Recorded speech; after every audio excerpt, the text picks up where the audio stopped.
Recording stopped. Recording in progress. Bueno, pues curiosamente nuestra sesión coincide con la noche del grito, del famoso grito.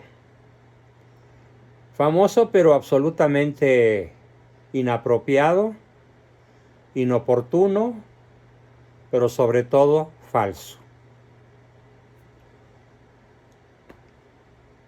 Estuve viendo que desde las 10 de la mañana, 10, 11 de la mañana más o menos, comenzaron a llegar, ¿cómo les diría yo? Chairos a la plancha del Zócalo para agarrar un buen lugar y seguramente poder aclamar a su ídolo, el cual desgraciadamente para México goza todavía de una imagen populacheramente favorable. Cosa verdaderamente triste y lamentable.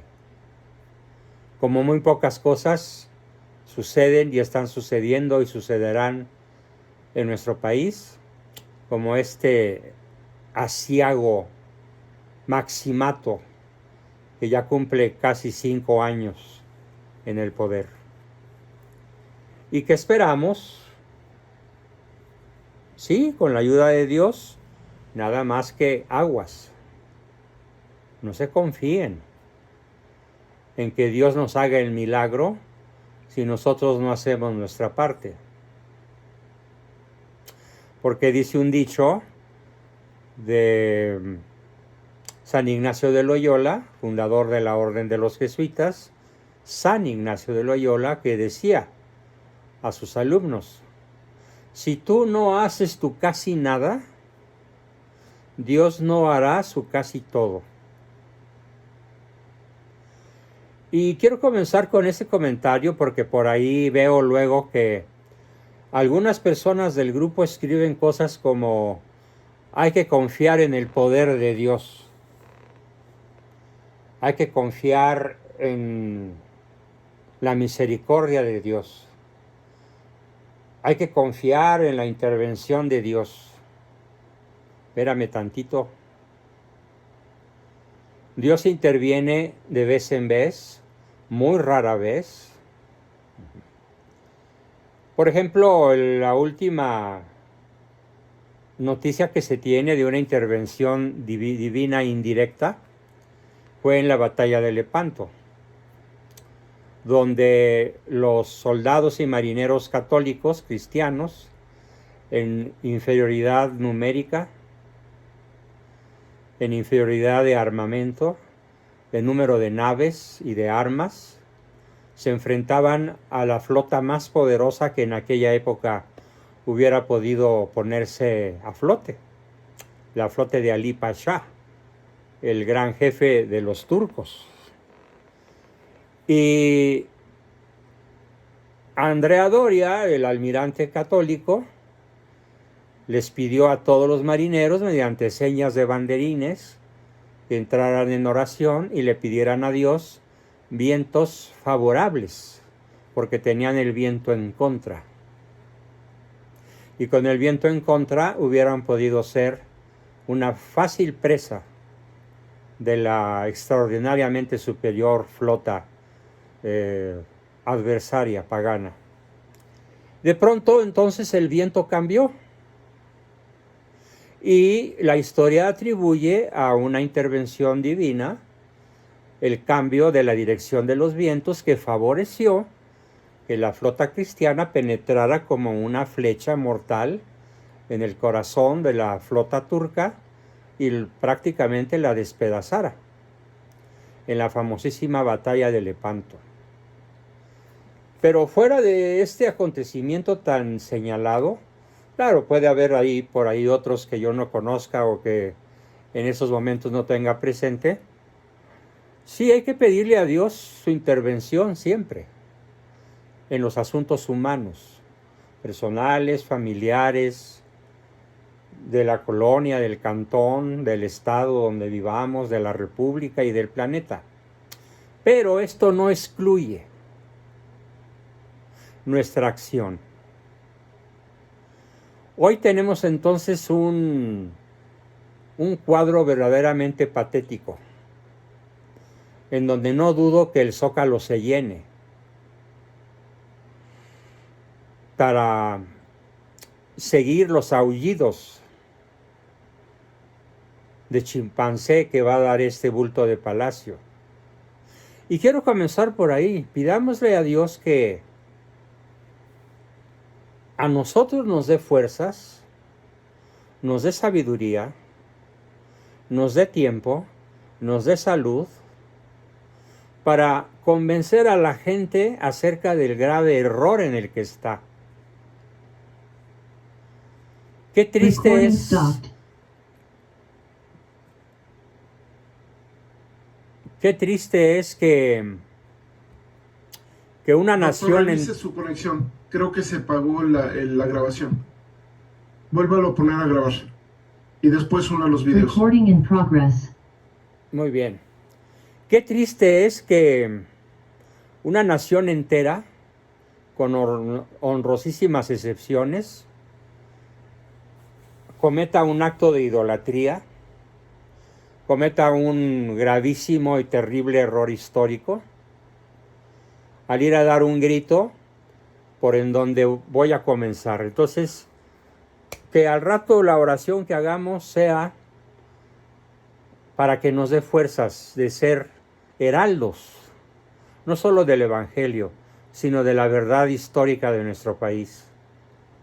Porque la nación que no conoce su historia se ve obligada a repetir los errores del pasado. Entonces, ¿qué es el grito? ¿En qué consistió el grito? Vamos a hacer en son de chunga, ¿sí? Vale la pena hacerlo así. En donde vamos a imaginar, vamos a traer a la memoria lo que realmente fue el grito de dolores. Y sí, fue un grito de dolores, porque vaya dolores en los que entró el país durante los siguientes 11 años, después de que Hidalgo lanza sus famosas 4 consignas. Primera, muera el mal gobierno. Segunda, viva Fernando VII, rey de España. Tercera, totalmente fuera de lugar, porque unas horas después comenzaría una degollina como la que ahorita les voy a platicar. Viva la Virgen de Guadalupe. ¿Qué clase de individuo lanza vivas a la Virgen de Guadalupe y unas horas después comete la serie de tropelías de las cuales aquí les voy a platicar algunas? Por puño y espada, ya que no por puño y letra. De puño y letra después escribiría su carta de arrepentimiento, sobre la cual también vamos a platicar hoy. Y el último grito, el más feroz de todos, completamente incongruente con relación al viva la Virgen de Guadalupe, fue: vamos a matar gachupines. Y así lo hizo. En su tropelía, en su excursión desde el pueblito de Dolores hasta Guanajuato, mandó heraldos y emisarios suyos a todas las cárceles del estado de Guanajuato para que sacaran a los presos, criminales, asesinos, ladrones de alto nivel. Y formó un ejército, entre comillas, no sé qué otra, yo diría una horda, con H, horda.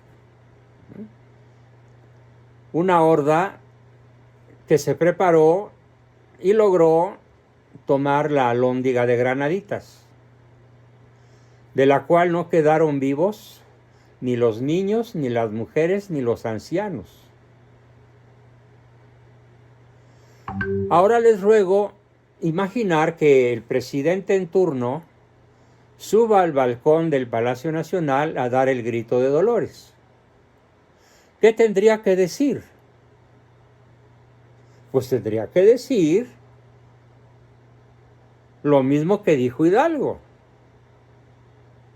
Muera el mal gobierno. Bueno, pues tendría que bajarse de inmediato él, ¿no? Muera el mal gobierno. Viva Fernando VII. ¿Cómo podemos achacarle el inicio de la independencia a Hidalgo cuando está lanzándole vivas al rey de España? Reconociendo el dominio legítimo que el rey de España tenía sobre el virreinato de la Nueva España. Si yo quiero la independencia, realmente, no me pongo a lanzarle vivas a mi rey. Hubiera gritado, muera Fernando VII. Vamos a destronar a Fernando VII. O vamos a destronar al virrey en turno. O vamos a impedir que llegue un nuevo virrey.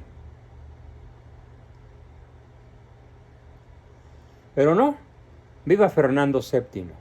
Ahora imaginen al bulto de palacio gritando, muera el mal gobierno. Obviamente se estaría refiriendo al suyo. Viva Fernando VII, un rey que murió hace 200 años.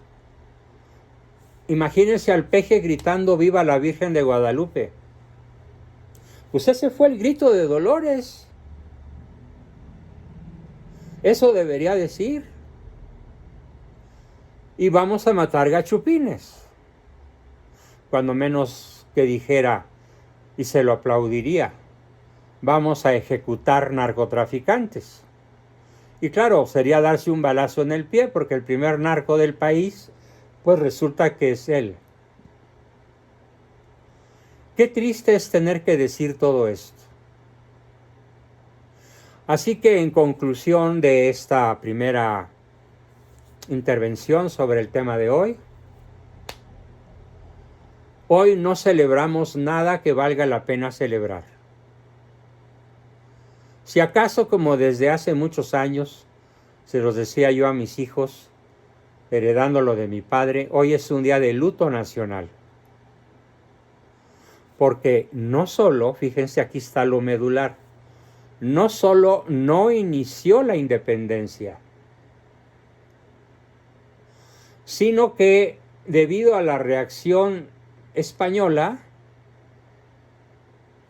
se retrasó 11 años.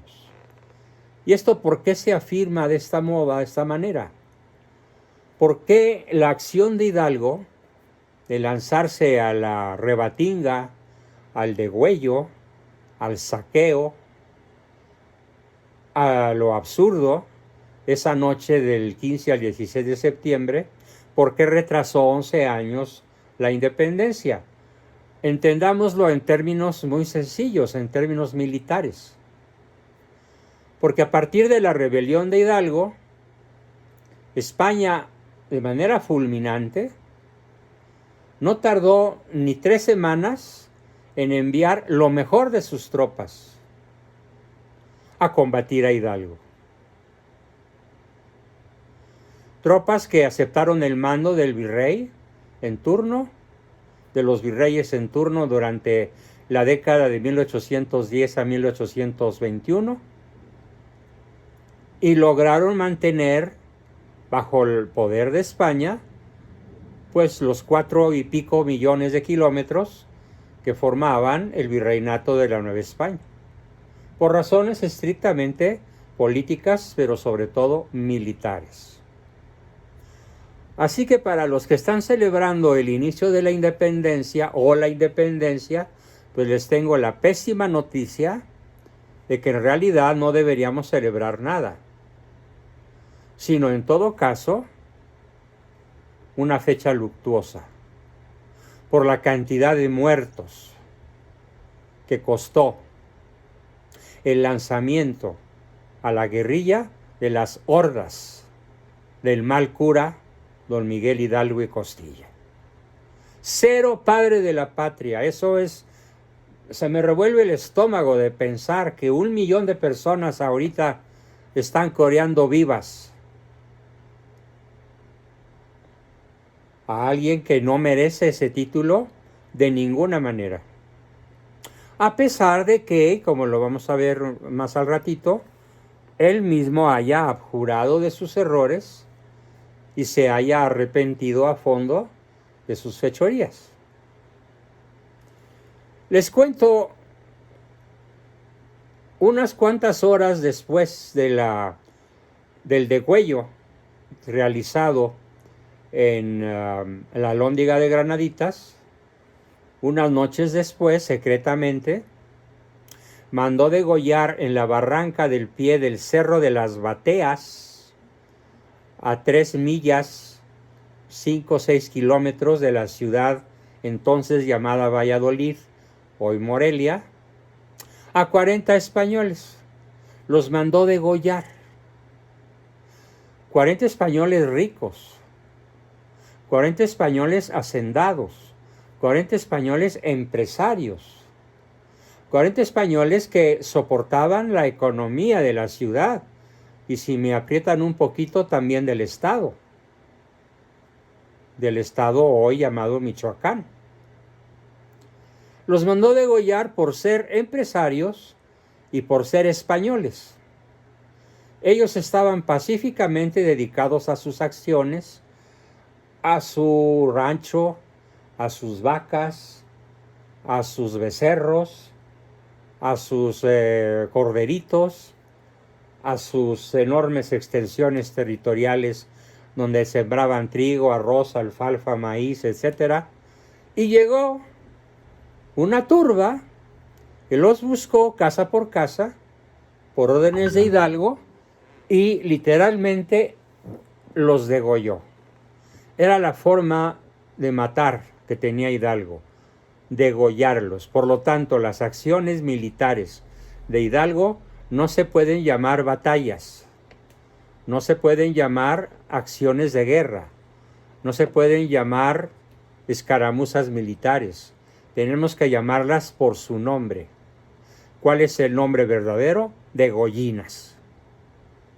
Acciones terroristas que consistieron en la aniquilación de un supuesto adversario que no le había hecho a Hidalgo y a sus huestes, a sus hordas, ninguna ofensa. Ninguna. Ni en lo general, ni en lo particular.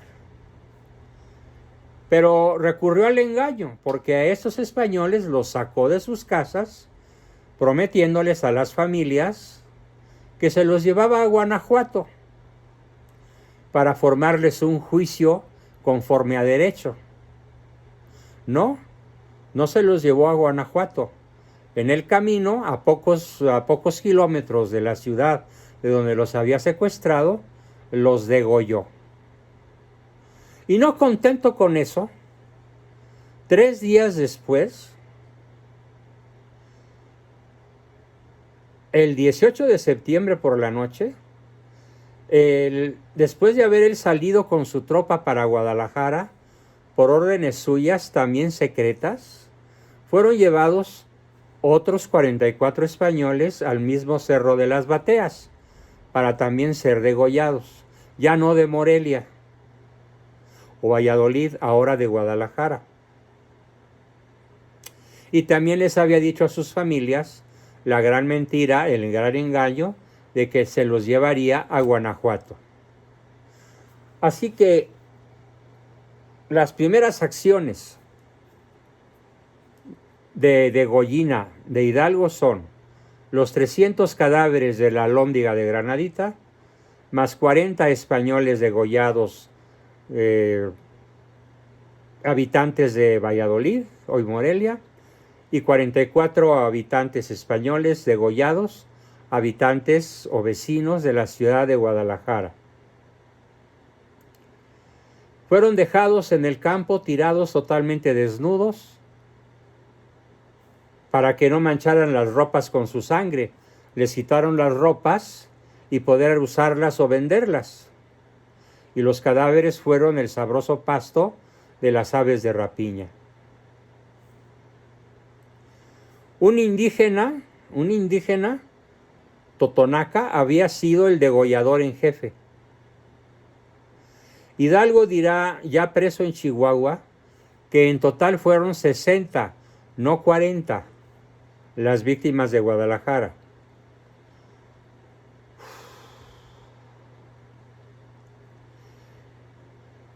Hidalgo mintió en esto y también miente diciendo que aquellos degüellos se debían a una condescendencia criminal con los deseos del ejército, compuesto de los indios y de la canalla.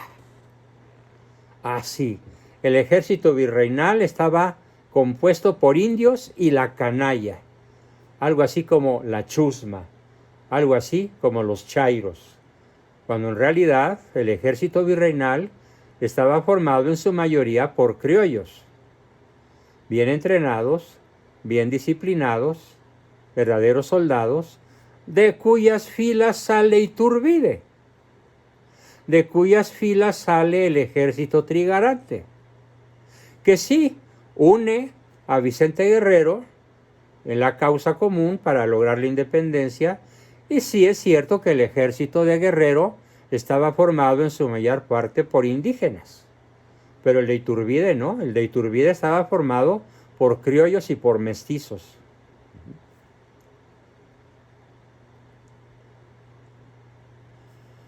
Ya era dueño de Guadalajara desde el 11 de noviembre del mismo año de 1810. Entonces el amo Torres, un tal José Antonio Torres, invita a Hidalgo, quien lleva consigo vestida de hombre, con el uniforme y las divisas de capitán, a una linda señorita de nombre Marina Gamba, que salió de Valladolid con Hidalgo por haberle ofrecido a la madre de ella, que estando ya fuera de la ciudad, libertaría a su esposo preso por ser español. Pero no solo no lo liberó, sino que en el camino vilmente lo mandó matar. Iba aquella pobre huérfana en coche con una escolta de lanceros, y el pueblo que se agolpaba para verla le llamaba la Fernandita, objeto de toda clase de fantasías.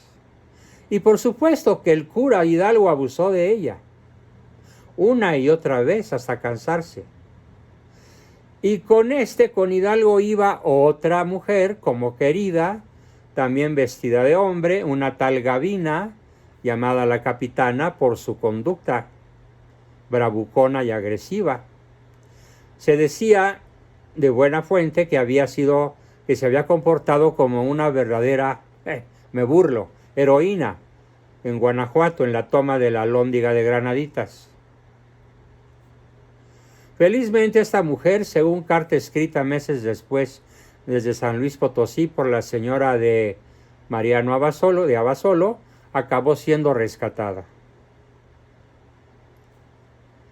El hecho es que el cura Hidalgo no podía prescindir jamás de la compañía de las mujeres, y tenían que ser bonitas. Nunca tuvo mal gusto. Siempre fue un sibarita. De manera triunfal, Hidalgo es recibido en Guadalajara el 26 de noviembre de ese mismo año, olvida sus derrotas y se endiosa. Da una audiencia bajo palio.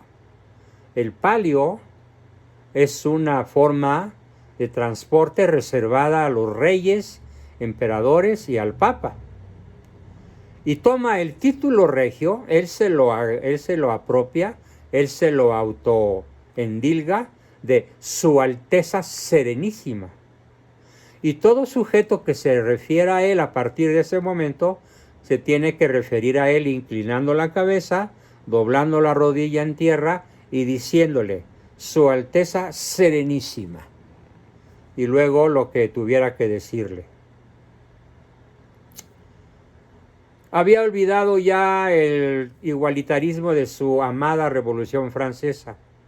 Sí, Hidalgo era un admirador de la Revolución Francesa, del famoso grito Fraternité, Égalité, Liberté, que tantos cientos de miles de vidas costó en Francia y en otras muchas naciones europeas, sobre todo en una región que más de 2 siglos después, todavía está despoblada por la acción de los revolucionarios franceses.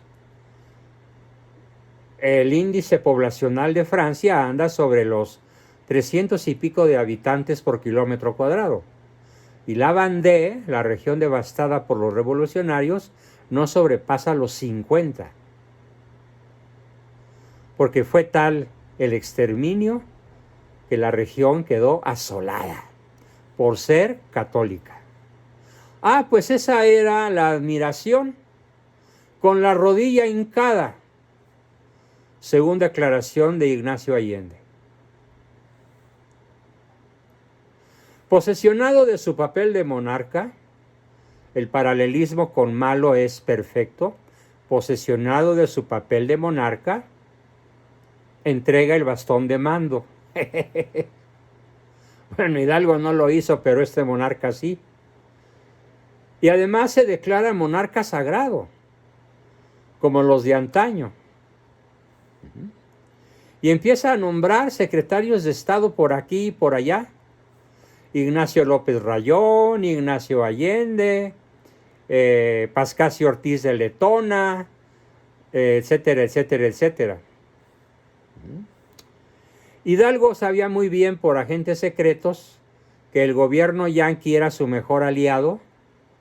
Ojo, Hidalgo sabía muy bien por agentes secretos que el gobierno gringo era su mejor aliado en el odio a los gachupines. Y ordena también que se publique como órgano gubernamental un periódico que llamó El Despertador Americano. Soñaba Hidalgo con ser el libertador, sí, cómo no, de toda América Latina. Pascasio Ortiz de Letona, detenido por los realistas como sospechoso y remitido a México, en el camino se suicidó porque sabía la suerte que le esperaba. Y ya preso, a Hidalgo se le hizo notar que en aquellos documentos no constaba, contra lo que él aseguraba, que el fin del movimiento insurgente fuera conservar a la Nueva España para su legítimo soberano, el señor don Fernando VII, sino obtener una absoluta independencia. Ojo, acabo de decir que los gringos eran favorables a Hidalgo. ¿Pero por qué? Porque secretamente Hidalgo había prometido, eso es lo más triste, queridos amigos, sustraer 4.5 millones de kilómetros llamados Virreinato de la Nueva España, sustraerlos del dominio de España y entregarlos al dominio de la bandera yanqui, de la bandera norteamericana.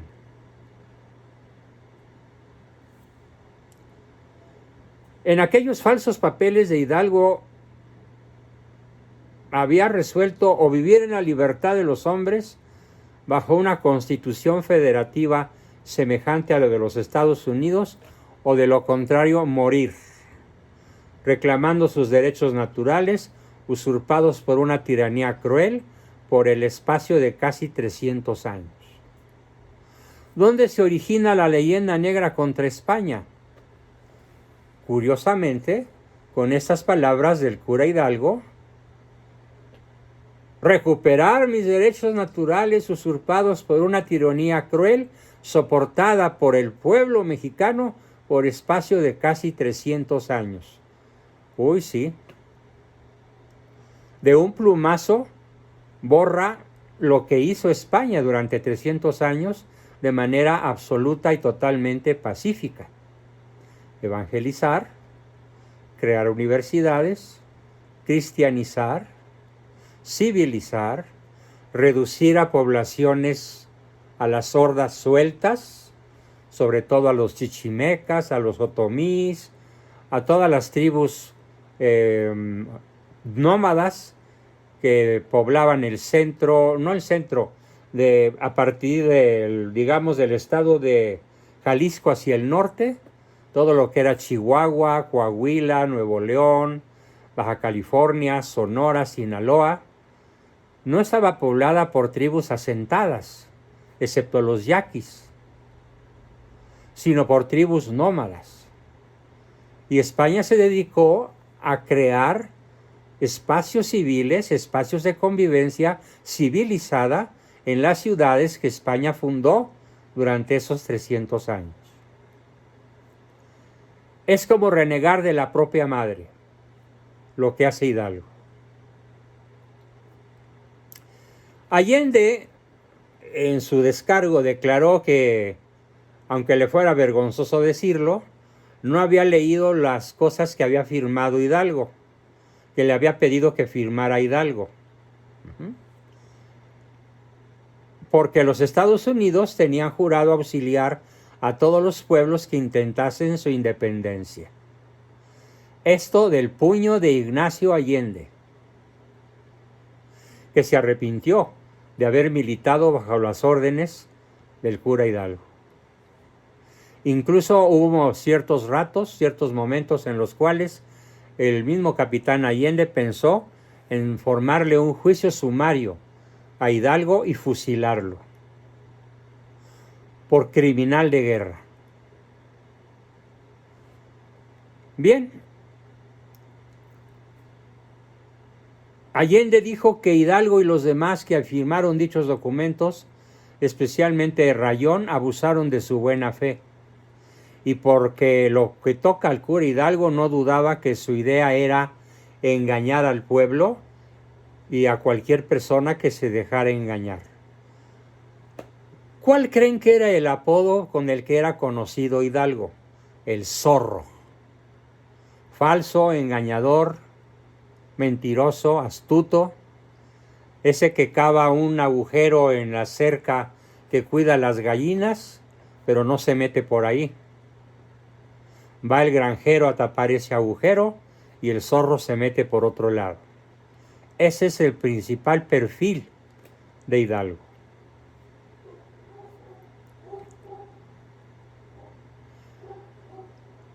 Vamos a ver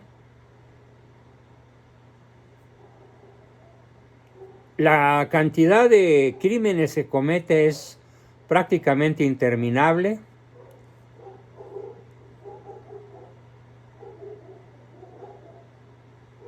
Hidalgo es reconvenido por Allende, que le dice: recogiendo usted todas las víctimas que haya causado para quedar usted seguro.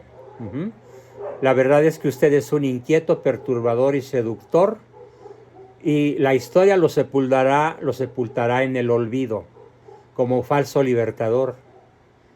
Y la historia le dará a usted muerte en las partes ocultas y solitarias, con las precauciones necesarias para que nadie lo recuerde. En fin, se consiguió una cantidad de enemigos verdaderamente asombrosos. Gracias a Dios, contra Hidalgo batallaba un gran número de resueltos patriotas mexicanos. Y en medio de aquella orgía de sangre no dejaba de gozar carnalmente, hasta bailando ante su corte con las más lindas mujeres de Guadalajara. Muy distinto del pensamiento de Hidalgo era el pensamiento de Allende. Este creía que tanto las autoridades de España como las de la Nueva España habían traicionado a su legítimo rey Fernando VII. Eso pensaba Allende. Y le era evidente que todo soldado como él, siendo un buen súbdito del monarca, le debían ser leal y levantarse con quienes lo hubiesen traicionado. Por lo cual, en Allende, el grito de ¡Viva Fernando VII! Sí tenía sentido, pero no en el caso de Hidalgo. Y luego, este grito, seguido de lo que era la principal consigna de guerra de Hidalgo. Vean, por favor, la absurdidad. Vean, por favor, la absoluta incongruencia, porque ya juntó para enero de 1811, ya era un solo grito. Ya no era ¡Viva Fernando VII! Ya no era muera el mal gobierno. Ya era un solo grito: ¡Viva la Virgen de Guadalupe y vamos a matar gachupines! ¿Cómo diablos se le ocurre a un sujeto nacido de madre humana juntar esas dos frases, juntar esas dos consignas y desparramarlas por todos los lugares por los cuales iba extendiendo la matazón que sus hordas realizaban? Finalmente, pues Hidalgo fue tomado prisionero, afortunadamente. Se dice en la historia oficial que por un traidor que lo hizo pensar que en el lugar donde iba a llegar Hidalgo, la Catita de Baján, era un lugar adecuado para el descanso y el abastecimiento de sus tropas, y en realidad pues ahí lo esperaba una enorme fuerza realista que lo capturó y finalmente lo fusiló. Bien, mientras logro encontrar, porque lo tengo perdido en medio de un mar de papeles, la carta de arrepentimiento, pueden hacerme alguna pregunta, algún comentario, y ahorita continuamos con aunque sea parcialmente, pero vale la pena comenzar a conocer qué fue lo que escribió Hidalgo acerca de su propio comportamiento. ¿Quién quiere? Bueno, todavía comentando lo que decía yo hace un minuto, hay que conocer el nombre de lo que la historia oficial llama traidor. El nombre de quien la historia oficial llama traidor, porque entregó a Hidalgo, es Francisco Ignacio Elizondo Villarreal, mal llamado traidor por los historiadores oficiales de mentalidad masónica. Estaba preparado. Al frente de 342 soldados veteranos, ejército formado por milicianos y vecinos del lugar, indígenas comanches y mezcaleros de la misión de Peyotes y de varios oficiales, ya se encontraba apostado en un recodo de la loma, conocida con el nombre de la Loma de los Tontos. Parece una brutal ironía de la historia. El lugar donde Hidalgo es apresado se llama la Loma de los Tontos. Además, Elizondo llevaba 10 mulas cargadas con reatas y lazos de lechuguilla para que los prisioneros no se pudieran desatar. Hoy ya no se llaman la Loma de los Tontos. En el México de la geografía del México actual se llama las Lomas del Prendimiento, que están ubicadas a 3/4 de legua adelante de la Acatita de Baján. Allí Ignacio Elizondo colocó sus fuerzas en el recodo de la loma y logró, con indicaciones muy precisas, que sus soldados se formasen en batalla, pero fíjense, fingiendo hacer honores militares al paso de Allende y de los demás jefes. Pero adelantó otro grupo a la retaguardia compuesto de indios y comanches mezcaleros, bien instruidos de lo que debían ejecutar y provistos de lazos y reatas, con la orden de amarrar a todos los insurgentes que allí fuesen llegando después de recibir honores militares. ¡Qué buena treta! Hidalgo fue el último en que llegó, fue el último en llegar. ¿Cuántos soldados, cuántos rebeldes fueron tomados prisioneros por los 342 hombres de Elizondo? 1500, que eran los que seguían a Hidalgo. ¿Sí? Cuando Hidalgo es tomado prisionero, se llevaron la tremenda sorpresa de que iba acompañado en muchos coches que lo seguían en su coche principal, tirado por caballos, que le llevaba en su compañía 8 hermosas jovencitas. Bien, ahora sí voy a buscar la carta de arrepentimiento, y aquí tenemos 2 manitas levantadas. Una es de Marifer. Primero las damas, Ricardo. Marifer, ¿qué pregunta o comentario quieres hacer?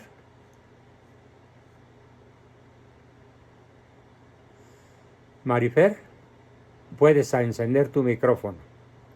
Sí, buenas noches. Mire, quería yo saber qué papel había jugado esta conspiración de la corregidora, de Aldama, de Allende, o sea, ¿realmente existió? ¿Ellos Sí, estaban interesados en esto? sí existió, pero ninguno tenía realmente las ideas claras.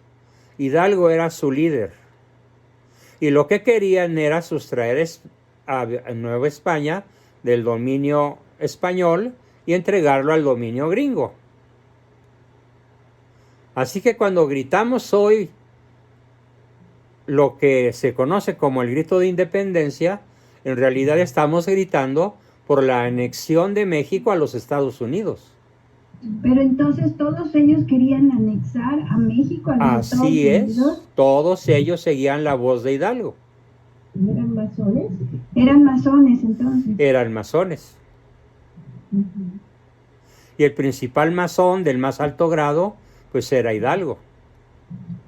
Pero suena que estaba loco, ¿no? Porque al momento de tener el poder no hacía más que puras tonterías, ¿no?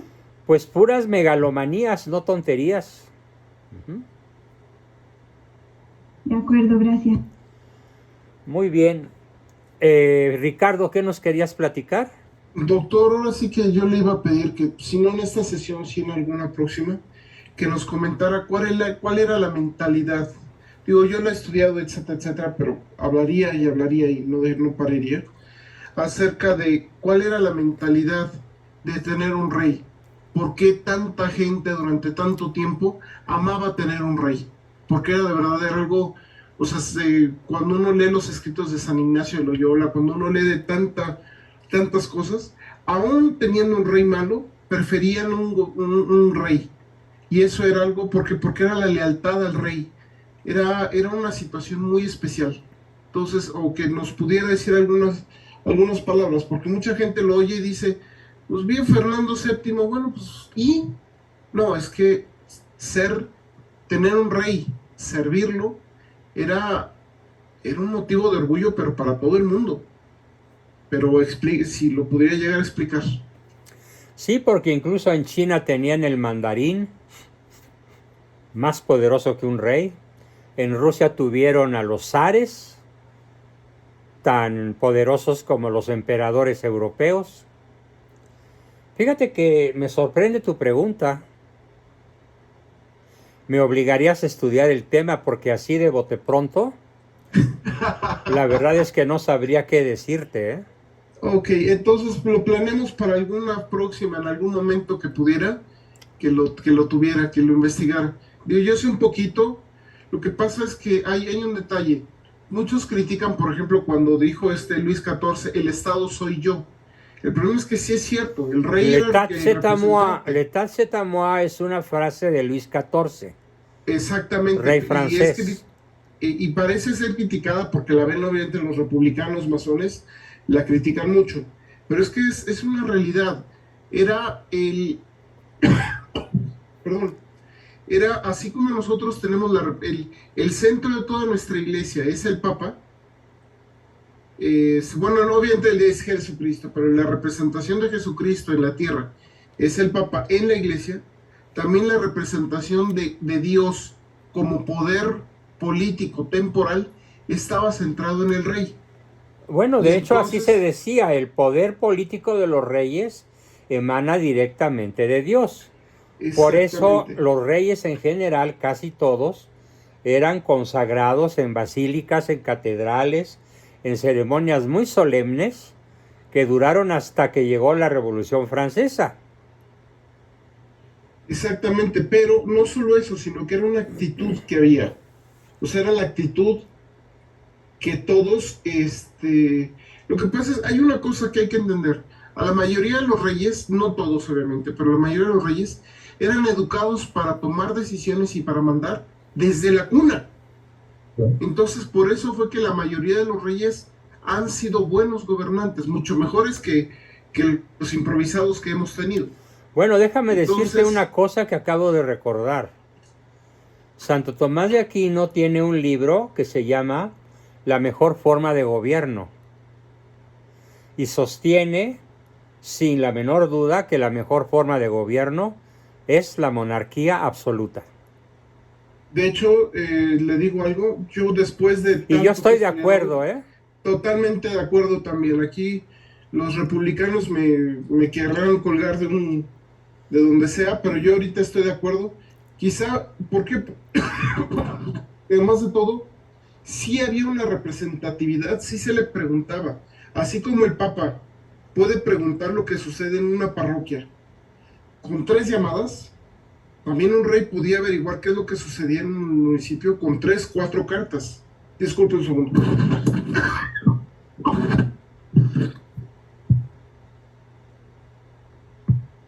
Ya, entonces, realmente sí había una representación y sí había una investigación. Entonces había, hay que tener muchísimo cuidado con ello. Ahorita con esta famosa representación que senadores, diputados, no sé qué, no sé cuánto, Saben no hay... que una sesión que sí puedo darles es sobre, bueno, y allí metaría los dos temas. El peor engaño que ha sufrido el mundo occidental, la peor manipulación masónica, se llama sufragio universal.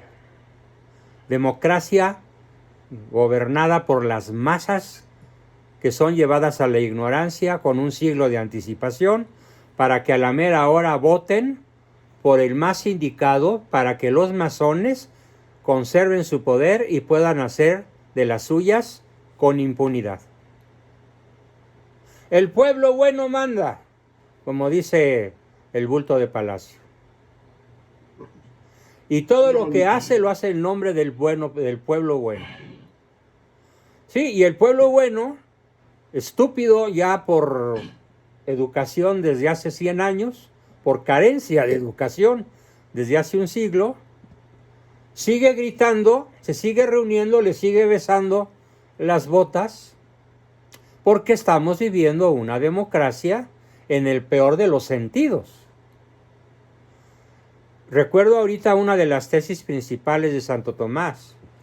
Los griegos lograron gobiernos de excelencia, así literalmente gobiernos excelentes, porque los votos no se contaban, los votos se pesaban. Y obviamente el voto de un ciudadano ilustrado pesaba cientos de veces más que el voto de la muchedumbre iletrada y que no sabía más que de pan y circo, y de borracheras y de fornicación. Entonces, en la Grecia de la época dorada, los votos no se contaban, los votos se pesaban, y eso causó una verdadera democracia, porque entonces esos gobernantes sí veían por el bien común.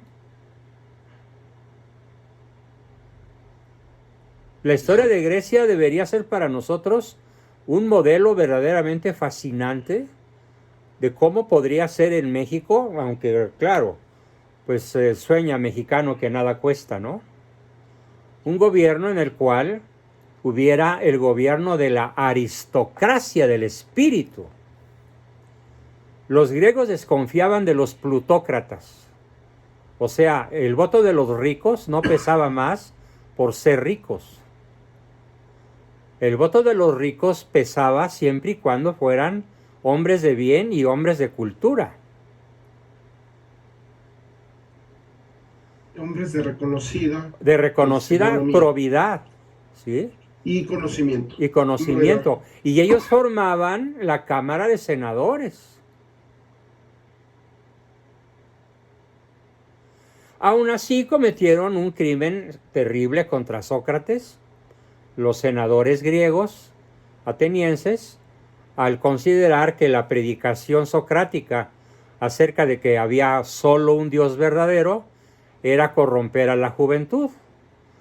Y como le piden a Sócrates, o te callas, o te retractas, o te vas de Grecia, y Sócrates contestó, pues ni me callo, ni me voy, ni me retracto. Y entonces lo obligaron a beber la cicuta, uno de los grandes crímenes de la gente culta de Atenas. Esto demuestra la fuerza de un paradigma. Exacto. Ahora, aquí tenemos en México ahorita un paradigma terrible, sobre el cual espero bordar fino más adelante. Y quiero comenzar así brevísimamente, voy a mencionar este paradigma, porque vale la pena que lo empiecen a pensar. Imagínense, por favor, un equipo de fútbol, o de básquetbol, o de béisbol, cualquiera de los tres deportes príncipe que se juega de modo colectivo, que está peleando al tú por tú con otro equipo muy poderoso. Y resulta que el mejor jugador de mi equipo está en la banca, porque al entrenador le cae mal,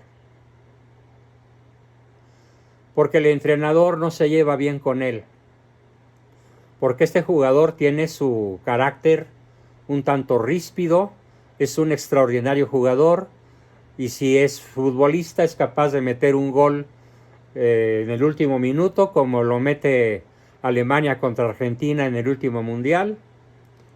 Es capaz de encestar desde medio campo una pelota en el aro del básquetbol, o de meter un jonrón. ¿Qué opinarían ustedes de que el entrenador, en vez de escoger al mejor jugador que le cae mal, escoja al jugador mediocre como futbolista, como basquetbolista, pero que va a misa diariamente, pero que reza el rosario en público, pero que se declara católico y que se declara capaz de ganar él solito el partido? ¿A quién pones? ¿A tu mejor futbolista o al mejor católico para ganar el partido? ¿A quién pones? ¿A quién metes al terreno de juego? La respuesta es obvia. Bueno, pues el paradigma que estamos hoy viviendo en México es que, es que Verástegui es católico. ¿Y qué? So what? ¿Qué diablos tiene que ver eso con su habilidad o conocimiento, su experiencia para gobernar? Si es un buen católico, un buen cineasta, un buen actor, pues que siga haciendo películas tan extraordinarias como las que ha hecho. Allí soy su fan. Pero no lo pongo a jugar por la presidencia de la República. Ahora, si lo pongo, es con fines aviesos, es con fines malévolos, para distraer y dividir el voto opositor. Y por lo tanto coloco un operador de altísimo nivel, un tal Javier Peña. Les voy a mandar su perfil para que vean quién es el manejador de la campaña de Verástegui. Prácticamente un verdadero criminal, que además está acusado por su propia esposa, y pesan sobre él acusaciones de tipo legal muy severas. Además de pedir la castración de los indígenas y de exaltar el pensamiento neonazi y de otras lindezas. Pero se persigna en público. Por Dios, qué ingenuidad. Mexicanos, metan a su mejor jugador, aunque les caiga mal y aunque su ideología no sea la que esperamos idealmente. Y el mejor jugador se llama Xóchitl Gálvez, que es la única capaz de echar al bulto de Palacio y a la horda de Morena del gobierno de esta nación.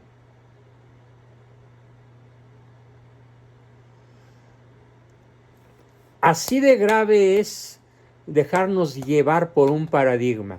Un paradigma es Hidalgo. Un paradigma es el grito de la independencia, falso como una moneda de Tepalcate. Falso es Juárez, otro mito. Falsa es el 90% de nuestra historia oficial.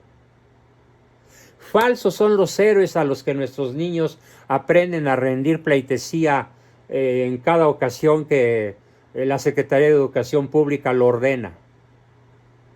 Vamos abriendo los ojos. El parangón entre Hidalgo y Malo, entre Hidalgo y Verástegui, entre Hidalgo y las docenas de paradigmas que nos oprimen, es un parangón perfecto. Es pensar con el estómago. Pero el estómago no se hizo para pensar, se hizo para digerir. El cerebro se hizo para pensar. Entonces, en todas las cuestiones que planteemos de aquí en adelante, por favor, aprendamos a pensar.